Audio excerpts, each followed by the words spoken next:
What if the end of the world didn't come with fire, but with a message that said we wish to help? The year was 2157, and Earth was 47 days away from dying. The observatory on Luna Base was silent except for the faint hum of power conduits. Dr. Elena Rodriguez stood by the panoramic glass, her reflection merging with the endless void. Beyond it, a monstrous asteroid 3 kilometers wide spun lazily toward Earth, a silent executioner cloaked in stone and metal. 47 days, she whispered. That's all we have. Her assistant Marcus Lee stared grimly at his data screens. The nukes barely scratched it. Mars laser array bought us hours at best. Evacuation ships can take maybe 2 million. He stopped, unable to say the rest.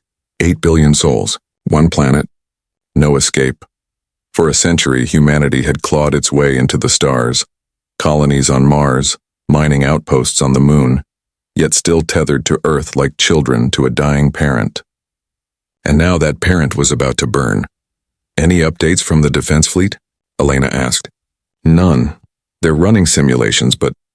Marcus froze mid-sentence, eyes wide. Wait, something's on the deep space scanners. 3 objects, massive, fast, too fast. Elena's pulse spiked. Ships? They're... something. Bigger than anything we've ever built. And they're coming straight for us. Within hours, every screen in the solar system blazed with the same headline. Unknown vessels approaching Earth. Panic followed. Some believed it was the asteroid's masters, cosmic executioners arriving to finish the job. Others whispered hope that salvation had finally found them. 2 days later, the sky answered. 3 colossal ships appeared in Earth's orbit. Silver, curved and impossibly graceful, glowing like moonlight made solid. Their surface shimmered as though alive. The world held its breath when a voice spoke, clear and melodic through every transmitter in perfect English. We are the Kurai'n. We know of your danger. We wish to help. President Leon Chen, leader of the United Earth government, stared at the transmission in disbelief. Around her, generals and governors argued in chaos. How do we know it's not a trick? One barked. Chen exhaled slowly. In 45 days, Earth dies. If this is a trick, it's the most beautifully timed one in history. The Kurai'n offered a meeting, a single envoy to speak on behalf of their people. Chen agreed. When the alien ship descended into Lake Geneva, the world stopped spinning for a moment. Out stepped Ambassador Thelnara, a being tall and slender, skin the color of dawnlight, eyes shimmering silver. Her voice sounded like wind through crystal. I am Thelnara of the Kurai'n. We can save your world, but doing so will cost us everything. They came as saviors, but what they offered wasn't a gift, it was a sacrifice, and humanity would never forget it. They came as saviors, but what they offered wasn't a gift, it was a sacrifice. The air inside the Geneva conference dome shimmered with tension. Leaders from every colony, Earth, Mars, Luna, sat in a circular hall staring at the alien who could decide the fate of humanity. Ambassador Thelnara stood at the center, her silvery gaze calm, but ancient. When she spoke, it was as if wind and melody had learned to share the same breath. Our people have lived among the stars for 10,000 years, she said, but our age is ending. Our worlds fade, our suns dim, our numbers fall. We have 3 great ships left, and upon each rests a shield generator capable of stopping your asteroid. The room erupted. Some shouted in awe, others in suspicion. President Leon Chen raised her hand. You're offering to use those generators to save Earth? Thelnara inclined her head. Yes, but understand, using them will destroy them. They will burn out completely. Without them, our own worlds will die. Silence fell. Every word hung heavy as gravity itself. You'd be sacrificing your last defenses, whispered General Rahim. Your entire race. To save strangers. For a moment, Thelnara's face softened, almost human. When we were young, the stars gave us many gifts. We have lived our time. You have only begun yours. To watch your light vanish before it truly burns would be a crime against the cosmos. The meeting stretched for hours. Every model, every probability was examined. No human technology could match the Kurai'n's power. There was no other way. Finally, President Chen stood. If you truly mean what you say, then on behalf of all humanity, we accept your help. Thelnara bowed her head. Then we will begin. In 3 days, the shields will be deployed. The sky will burn with light, but do not be afraid. What you see will be the rebirth of your world. 3 days later, the entire planet watched. Billions of eyes turned skyward as the Kurai'n ships moved between Earth and the oncoming asteroid. Blue-white light filled the heavens. The shield wall expanded, a shimmering veil stretching across the stars. When the asteroid struck, the explosion turned night into day. For 3 days and nights, the skies blazed with fire, not destruction, but salvation. Children made wishes on falling fragments. Lovers kissed beneath meteor showers. And when the light finally faded, Earth still stood. The Kurai'n ships, however, were silent. Their power cores burned out, their lights gone. Humanity lived, because another civilization had chosen to die for them. President Chen stood before Thelnara one last time aboard the darkened alien ship. "How can we ever thank you?" Thelnara smiled faintly, her glow dimming. "Grow, learn, build something beautiful from the life we saved.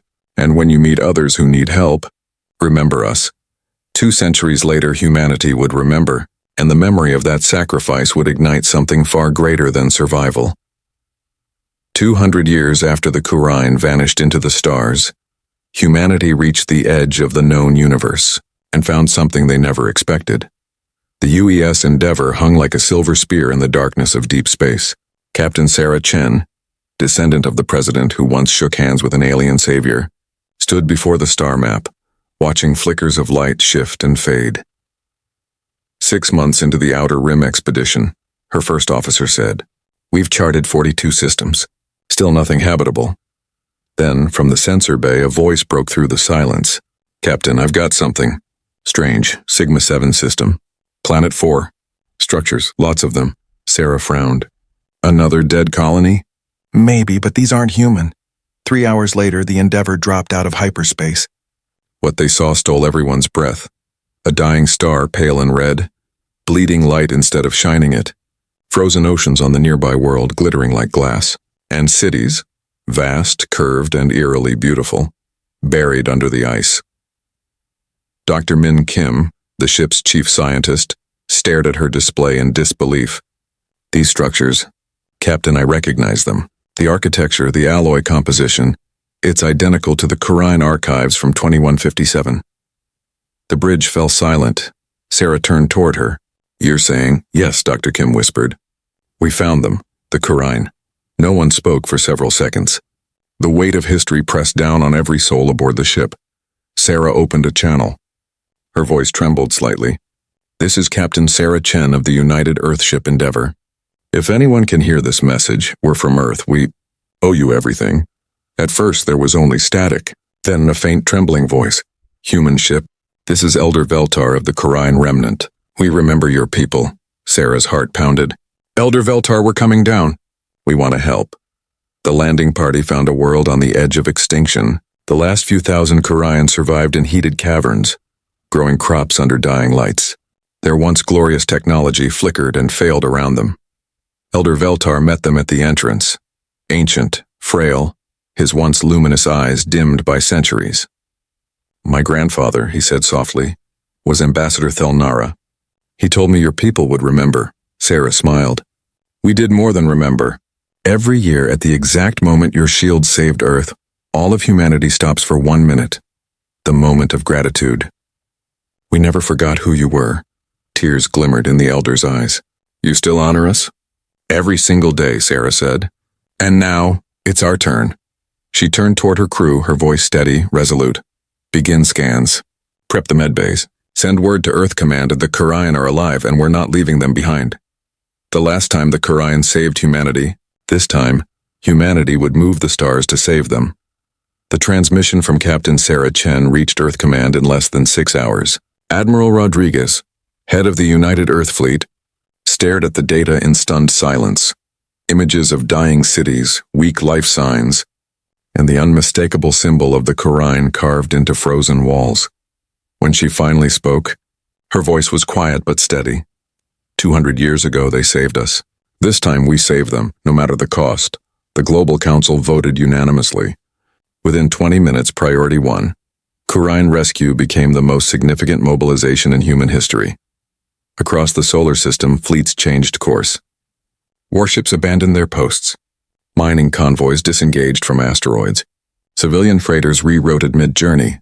From Mars, Titan, Europa, and the colonies of Alpha Centauri, a single command echoed through every channel. We remember. In orbit above Sigma 7, Sarah stood on the bridge of the Endeavor as hundreds, then thousands of ships arrived. The once quiet star system now shimmered with light. "Captain," her communications officer said, barely believing his own report. "The entire human fleet is here. Over 800 warships, and nearly 3,000 civilian vessels." Her first officer looked at her in disbelief. "They've left Earth undefended." Sarah smiled faintly. "They don't care. Humanity doesn't forget its debts."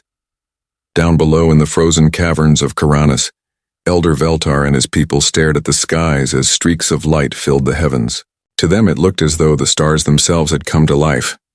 What are they doing?" he asked. Sarah's voice came through the communicator, calm and resolute. "They're preparing to bring your star back to life."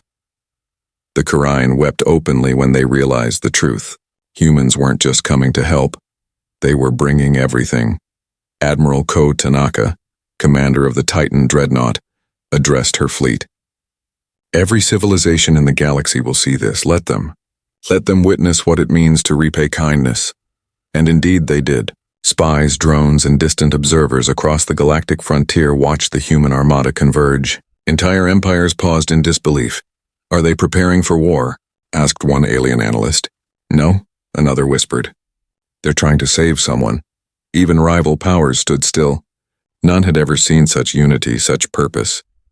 Above the dying star, the human fleet deployed vast rings of machinery, reactors, fusion injectors, and containment fields built in impossible haste. They were preparing to do something no one had ever done before: restart a star. They once called humanity reckless, but soon the galaxy would learn that there's nothing more dangerous than a species that remembers kindness. The dying star of Sigma 7 pulsed faintly, a red ember on the edge of extinction. Around it hung hundreds of human ships, forming a ring of light so vast it could be seen from every world in the system. Each vessel carried a fragment of impossible hope, a fragment of the same spirit that had driven humanity to survive, to remember, to repay. Dr. Elizabeth Harper, lead scientist aboard the UES Newton, stood at her console. Her voice trembled with awe. "We are about to do what no species in history has ever dared and breathe life back into a star." The plan was beyond reason. Massive fusion injectors aimed toward the stellar core, each one containing compressed hydrogen harvested from nearby gas giants. If the reaction failed, the star could go nova, wiping out the Kurai'n and half the human fleet. Admiral Tanaka's voice echoed through every ship. "For those afraid of the risk, remember, once, they faced extinction to save us. This is how humanity says thank you." The countdown began. 10, 9, 8, engines flared. Injectors fired. Streams of pure hydrogen lanced through space, piercing the star's dying heart. For a heartbeat, nothing happened. Then the universe roared. The star flared white-hot, convulsing with raw fury. Radiation surged. Ships scrambled to retreat. "Stellar surface unstable," cried Dr. Harper. "We've overpowered it." The Admiral's voice cut through the chaos. "Hold your positions. Ride the storm." And for 6 endless hours they did. The star screamed and spat waves of plasma, but gradually, impossibly, its fury softened. Light steadied. The red faded to gold, and then for the first time in centuries the Sigma 7 sun burned bright again. Cheers erupted across the fleet. Crews wept, laughed, prayed. The impossible had been done. Weeks turned into months. Terraforming ships descended to the frozen planets, melting oceans, seeding forests, rebuilding a world that had long surrendered to despair. Elder Veltar watched as rivers flowed again on Kurai'n, as his people stepped into sunlight that no Kurai'n had seen in generations. "You gave us back our world," he told Admiral Tanaka. She smiled. "Your ancestors gave us back our future. We just returned the favor." Before leaving, she placed a crystalline tablet in his hands, etched with the words, "Kindness given freely is never lost. It only waits to return." Months later, the galaxy trembled again, not from war but from realization. Empires that once feared humanity began sending envoys, treaties, and gifts. They had all seen what happened when humans repaid a kindness, and none wished to learn what might happen if they betrayed it. At the Galactic Council, Elder Veltar spoke before 200 species. "You call them dangerous," he said. "You are right. But their danger is not in their weapon. It's in their memory. They remember every kindness, every promise, every friend. When humanity's fleet finally departed the Kurai'n system, the reborn star blazed like a beacon across the void, a symbol of what the universe had forgotten, that mercy could outshine fear, that loyalty could outlast time, that even the coldest star could burn again, if someone remembered its light. And so the galaxy learned, humanity's greatest weapon wasn't power or war. It was gratitude. The reborn Kurai'n star had been burning for only 3 months, yet its light had already reached every corner of the galaxy, not through radiation, but through reverence. Empires that once feared humanity now studied them with awe, wondering what kind of species would gamble their entire civilization to save another. At the heart of the Galactic Council on Nexus Prime, the chamber was filled with representatives from 200 worlds.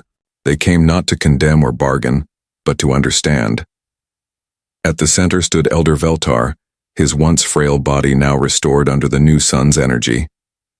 His pale blue skin shimmered faintly as he addressed the assembly. 2 centuries ago, he began, my people gave up our last hope to save a young world called Earth. We asked for nothing except to be remembered. And they did remember Ryan for 200 years. And when our time came to fade, they brought back our light. A hush swept the chamber. Even the most cynical species, traitors, conquerors, hive minds, leaned forward, listening. You call humanity dangerous, Veltar continued. You are correct. But not for the reasons you think. Their danger lies not in their weapons, but in their loyalty. Screens around the chamber displayed footage from the rescue, the endless fleet, the rebirth of the star, the reborn Kurai'n cities glowing green and gold. Representatives whispered in disbelief. Ambassador Thex of the Zephyrian Empire stood. Elder, are you suggesting that humans risked extinction for sentiment? Veltar smiled. For memory, for gratitude, for the belief that kindness should echo, even across centuries. Back on Earth, President Sarah Chen watched the broadcast from her office, the same place her ancestor once held Thelnura's crystal. The soft blue artifact still pulsed gently, centuries later, as if alive. She spoke quietly to her aide. They think we frightened the galaxy, but we didn't. We reminded it what being civilized truly means. Her aide hesitated. And if they ever turn against us? Sarah looked at the glowing crystal. Then may they remember what happens when humanity fights for something it loves. In the months that followed, alliances shifted. Rival empires sent peace envoys. The Hive Collective abandoned their border conflicts. Even the warlike Sarian clans offered an unprecedented truce. For the first time in galactic history, trade routes opened freely, technology was shared, and the phrase "the human promise" became a political doctrine. To repay kindness with strength and cruelty with silence, the Kurai'n thrived once more. Their children grew beneath the golden sun humanity had rekindled, learning from both history and hope. And every year, at the same moment the shields had once saved Earth, both worlds, human and Kurai'n, went silent for 60 seconds of remembrance. 2 worlds, 1 memory, 1 promise. In the end, the galaxy didn't just remember humanity's power, it remembered their heart. Because sometimes the brightest stars are the ones we choose to relight for someone else. 500 years after the rebirth of the Kurai'n star, the galaxy had changed. War had become a relic. Empires that once schemed and conquered now traded in. Peace under the guidance of the Alliance of Light, a coalition forged from humanity's promise and the Kurai'n's legacy. The great fleets that once bristled with weapons now carried scientists, healers, and architects. Children on hundreds of worlds learned the same story. Once, 2 dying species saved each other, and because they remembered, they became eternal. But memory, like light, fades if not guarded. In the outer rim of Alliance space, a crisis was brewing. A fledgling species, the Terra, sent a desperate plea for help. Their sun was collapsing just as the Kurai'ns once had. Yet this time the Council hesitated. Saving the Terra would require enormous resources, antimatter reserves, star injectors, entire fleets. Some worlds whispered that the risk was too great, others feared history repeating itself, and so the unthinkable began: doubt. At the summit on Nexus Prime, the debate raged for days. Ambassador Kurai'n, direct descendant of Sarah Chen, sat in the high seat of humanity's delegation. Across from her stood Elder Lysara, the Kurai'n matriarch whose ancestors had once given up their last defense to save Earth. "If we turn our backs now," Kira said, "we betray everything that built this alliance." Lysara's silver eyes flickered with sorrow. "And if we risk everything, we could lose what we've built." Kira rose from her seat, her voice firm. "Our ancestors didn't save each other because it was safe. They did it because it was right." The chamber fell silent. For a heartbeat, it was as if time itself paused, waiting to see if history would repeat or unravel. Days later, the decision came. The Alliance of Light voted unanimously. Humanity and the Kurai'n would once again move the stars. When the fleets ignited their engines, millions watched across the galaxy. On every screen, one phrase appeared, a promise older than empires. "We remember." In the Tyrax system, dying light gave way to dawn. The operation succeeded. The new sun flared to life, brighter than ever.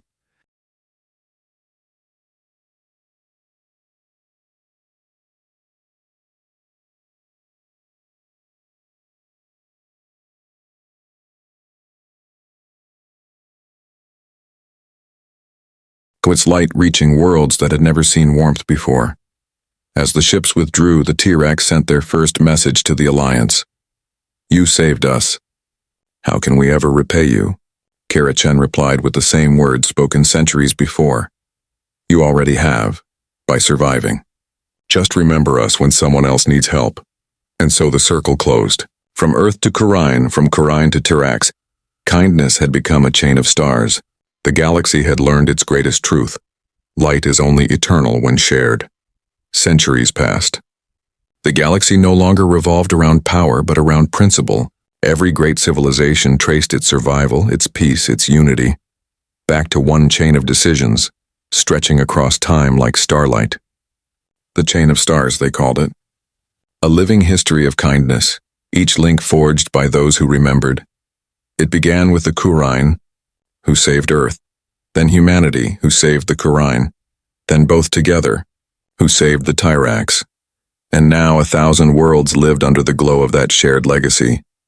But history, even when written in light, is never safe from shadows. In the council chamber of Nexus Prime, alarms rang through the crystalline halls. A new transmission had arrived, encrypted, ancient, and from beyond the known galaxy.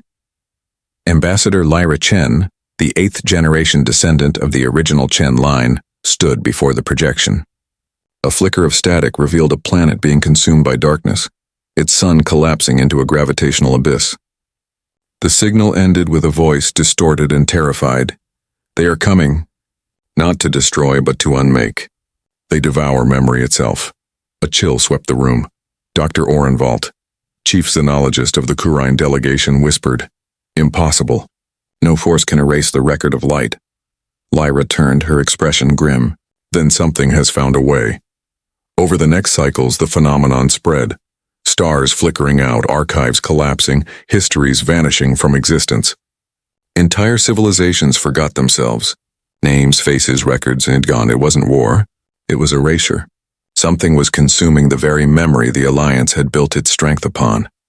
Human scientists called it the null wave, an anomaly born from the dark spaces between galaxies. To the Kurai'n, it was older, a curse once thought to be myth. The void remembers nothing, their elders used to say. And nothing hungers for everything. Lyra Chen gathered the leaders of the Alliance aboard the UES Infinity, humanity's largest vessel, a ship that carried both technology and history in its hull.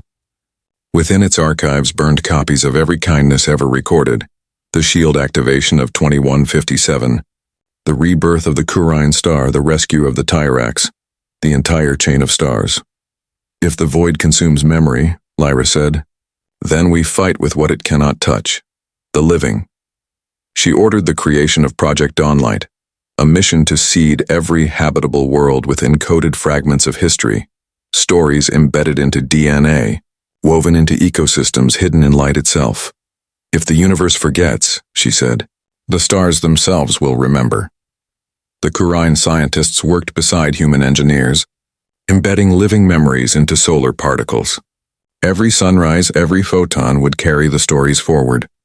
As the first worlds began to glow faintly with dawnlight, Lyra stood at the ship's viewport and whispered to the void, "You can't erase gratitude.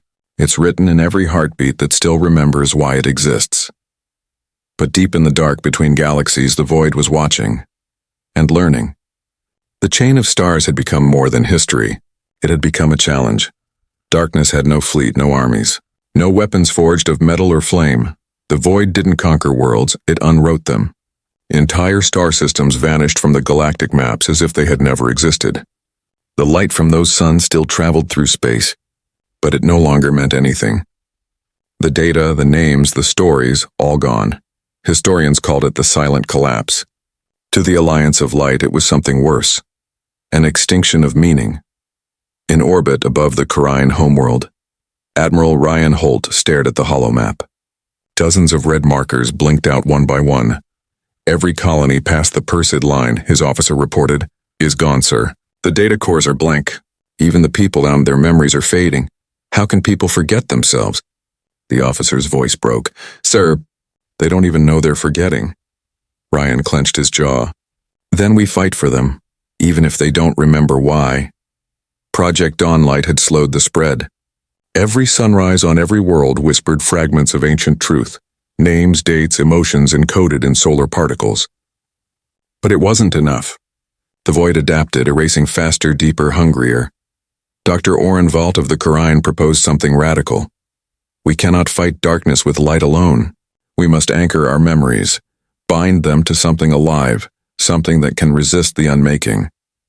That was how Project Resonance began. Across the galaxy, millions volunteered.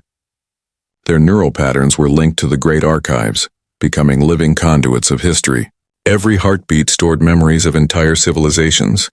Every mind became a fragment of humanity's past. The volunteers called themselves the Rememberers. They didn't wield weapons, they sang.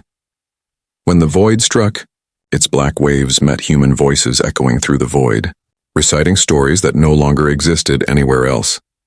In the year 2157, the Kurai'n gave us the stars. In 2376, humanity gave them back their sun. In 2901, the Tyrax learned what kindness meant. Their voices cut through the static like light through fog. The stars that should have vanished stayed. For the first time, the void hesitated. From the bridge of the UES Infinity, Ambassador Lyra Chen watched as the darkness around one system flickered, then fractured. It's working, she whispered. It can't erase what's still being lived. But even as they celebrated, the darkness shifted, learning, evolving, focusing on the rememberers themselves. The first wave of them began to vanish mid-song, their minds erased mid-syllable. Lyra stood silent, trembling. It's targeting the voices. Dr. Valt looked up, pale. Then we'll give it more voices than it can silence. Within hours, entire fleets joined in. Every crew, every soldier, every world, transmitting memories in unison. The galaxy's comnet became a choir of light, billions of voices speaking as one. We remember. The void howled, and for the first time in eternity it began to retreat. But victory came with a price. The rememberers were vanishing, their memories burning away to save everyone else. And the question no one dared to ask was, who would remember the rememberers? Across the night of the galaxy, the rememberers sang. Their voices crossed parsecs, wove through nebulae, shimmered along data streams and quantum beacons. Every note carried a fragment of history, an echo of kindness that the void could not devour. But the songs came with a cost. For each memory they protected, another thread of their own identity unraveled. Faces blurred, names slipped. The rememberers began to forget themselves.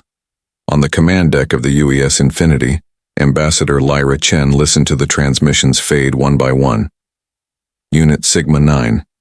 Voice lost. Theta Cluster silenced.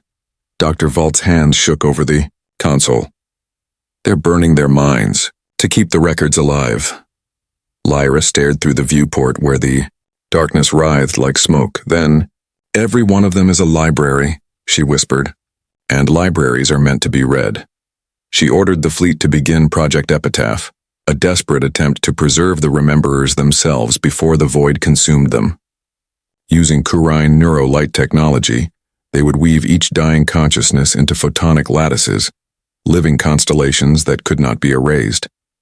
The first lattice bloomed above Kurai'n Prime, a sculpture of pure light shaped like human hands holding a single star. It pulsed gently, every flicker a heartbeat, every shimmer a word. When scientists decoded the pulses, they realized the pattern was language, a continuing song. Do not mourn us. Remember through us. More lattices followed, thousands, then millions, human, Kurai'n, Tyrax, and every other species that had joined the choir. They filled the heavens until entire sectors glittered like frozen fireworks. Children on distant worlds pointed upward at night and asked their parents what those lights were. And every parent answered the same way. Those are the Rememberers, the ones who taught the stars how to remember. The void struck again, fiercer than before, pouring its silence toward the constellations. But each time it touched one, the lattice flared brighter, powered by every life that had chosen to burn instead of fade. In the council chamber, Lyra watched the data stream and understood. They're becoming part of the defense, she said. They're turning their own memories into shields. The galaxy's darkness began to thin. Systems once lost flickered back into existence. Planets forgotten for millennia reappeared on the maps, their people awakening from blank sleep with tears they didn't understand. The Rememberers were gone, but everywhere. They had become the luminous network that now bound the galaxy together, whispering stories through radiation, gravity, and song. Lyra stepped out onto the observation deck of the Infinity. All around her, the sky was alive, tens of billions of radiant points, each one humming softly. You did it, she murmured. You made the universe remember itself. But deep within the last corner of the void, something stirred. Listening, learning, and perhaps remembering, because even darkness, once it hears a song long enough, begins to dream of light. For the first time in cosmic history, the void hesitated. The Rememberers had burned themselves into the fabric of reality. Their voices still drifted across the dark in quantum echoes and sung light. The galaxies that had been unmade began to shimmer back into being. The silence that had devoured whole civilizations now listened. At the edge of the known universe, inside a region where no signal had ever returned, a single flicker appeared. Dr. Oren Vault, older now and half-blind from exposure to dawnlight fields, stared at the readings. It's answering, he whispered. Lyra Chen leaned closer to the display. The void? Not as we knew it, it's humming. The hum became a tone, low and deep, like the first vibration of a new star. The frequency matched one of the Rememberers' final songs. Across the communication net, the voice of the galaxy's most ancient AI translator, Athena 9, decoded the signal. Message reads, "We heard you." Every world fell silent. Within the black heart of the void, light began to move, not blazing like a nova, but rippling, uncertain, as if a child had opened its eyes for the first time. Images formed inside the darkness, fragments of what it had consumed, faces, words, laughter, the touch of rain. The void, once the eater of memory, was remembering. Lyra stood before the council. It's not our enemy anymore. It's becoming one of us. Admiral Holt shook his head. Or it's learning how to deceive us. The debate fractured the alliance of light. Half wanted to destroy the void completely, before it could evolve.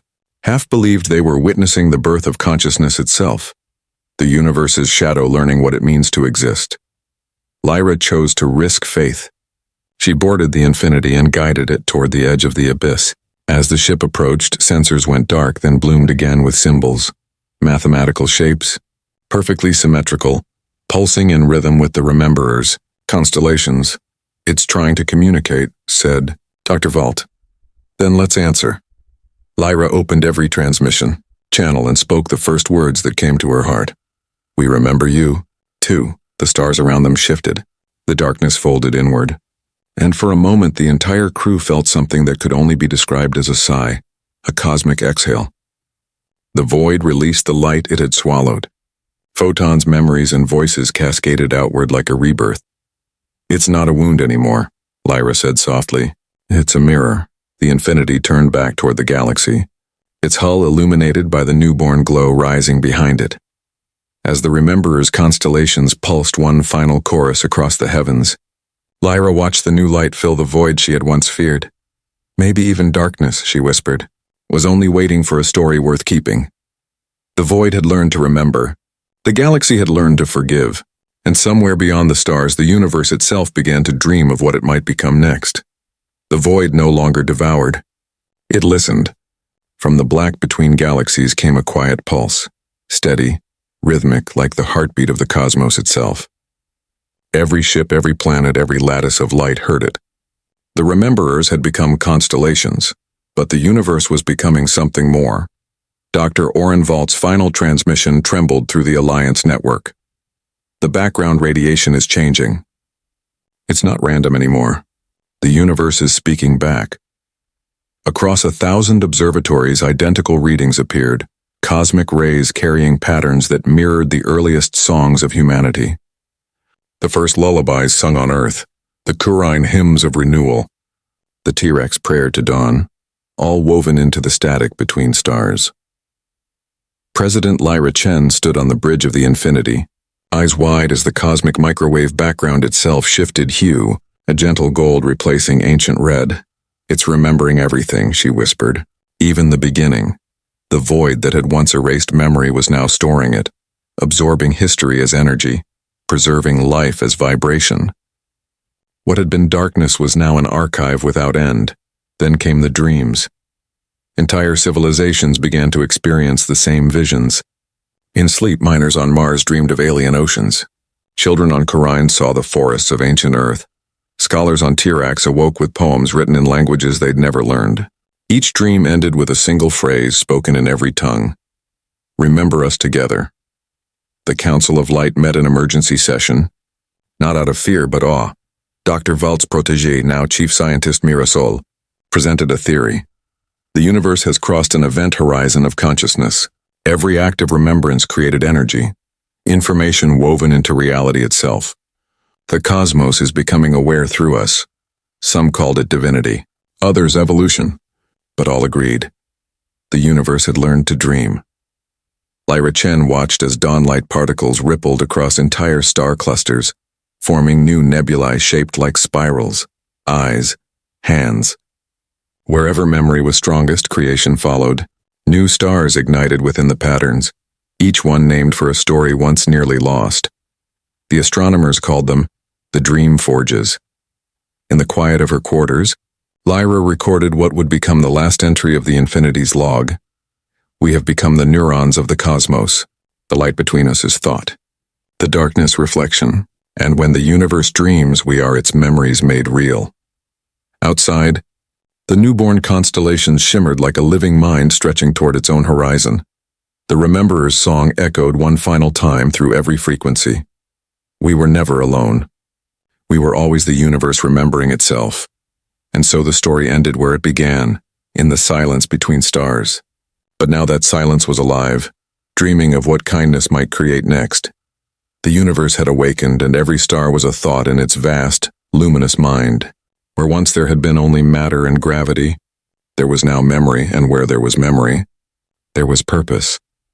The UES Infinity drifted at the edge of the newborn dream forge, its hull glimmering in the gold-white radiance of creation.